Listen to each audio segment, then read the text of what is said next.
રાજકોટ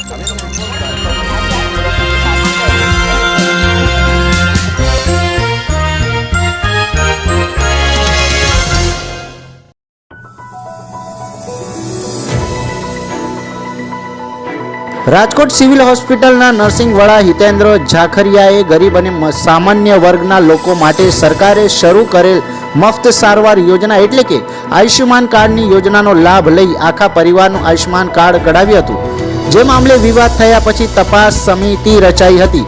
આ અંગે હવે ગાંધીનગરથી તપાસના આદેશ છૂટ્યા છે। આરોગ્ય કમિશનરે રાજકોટ મનપાના મુખ્ય આરોગ્ય અધિકારીને આ મામલે ઊંડાણપૂર્વકની તપાસ કરી રિપોર્ટ ગાંધીનગર મોકલવા આદેશ કર્યો છે।